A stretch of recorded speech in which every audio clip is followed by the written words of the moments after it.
बिस्मिल्लाहिर्रहमानिर्रहीम। गुनाहगार फासिक शख्स दरिया जे किनारे ते वञी वेठो, उते वेही करे हथ मुंहुं धोताईं।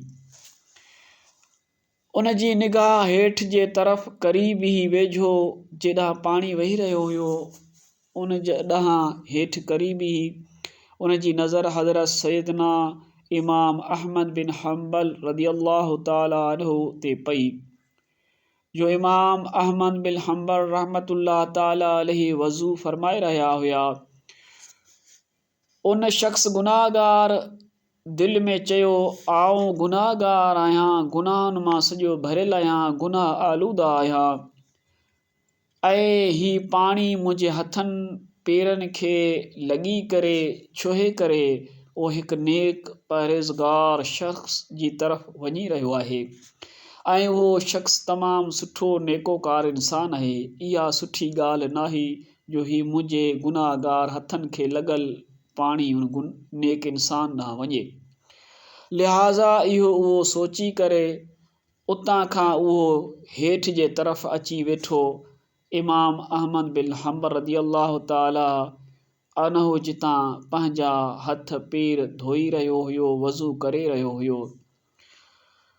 हिन उहो सोचे करे अची वेठो त जितां हज़रत इमाम अहमद बिन हम्बल रदियल्लाहु ताला अन्हु पंहिंजा हथ पेर मुबारक धोई रहियो आहे, वज़ू करे रहियो आहे, उन जे उज़वनि खे पाणी छुहंदो लॻंदो उहो पाणी हेठि अचे थो, त उहो पाणी मुंहिंजे हिन गंदगी आलूदगी खे, यानी गुनाहनि जी आलूदगी खे साफ़ करे छॾींदो।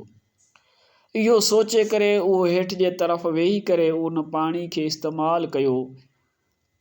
जॾहिं उन जो इंतकाल थी वियो त कंहिं माण्हू उन खे ख़्वाब में ॾिठो ऐं पुछा कयईं त इहे गुनाहगार फासिक शख़्स अल्लाह अज़्ज़ व जल तोसां कहिड़ो मामिलो फ़रमायो?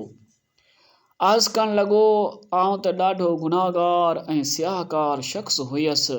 बसि इमाम अहमद बिन हम्बल रहमतुल्लाह ताला अलैहि जो अदब मूं कयो। अदब करण जे करे अल्लाह ताला मुंहिंजी मग़फ़िरत फ़रमाए छॾी। त दोस्तो, जेके नेकोकार आहिनि, बुज़ुर्ग हस्तियूं, उन्हनि जो अदब करणु, जेके अल्लाह जा प्यारा दोस्त आहिनि, उन्हनि जो अदब करण सां ई अल्लाह ताला ख़ुशि थींदो आहे। जेको उन जे दोस्तनि जो अदब कंदो आहे, उन जूं अल्लाह ताला बेहद बख़्शिशूं ऐं मग़फ़िरत फ़रमाईंदो आहे। अल्लाह अज़्ज़ व जल खां दुआ आहे त अल्लाह सी असांखे पंहिंजी फ़रमान बरदारी करणु ऐं अल्लाह जा जेके कामिल दोस्त आहिनि उन्हनि सां मुहबत करणु ऐं उन्हनि जी फ़रमान बरदारी करणु, उन्हनि जी पैरवी करण जी तौफ़ीक़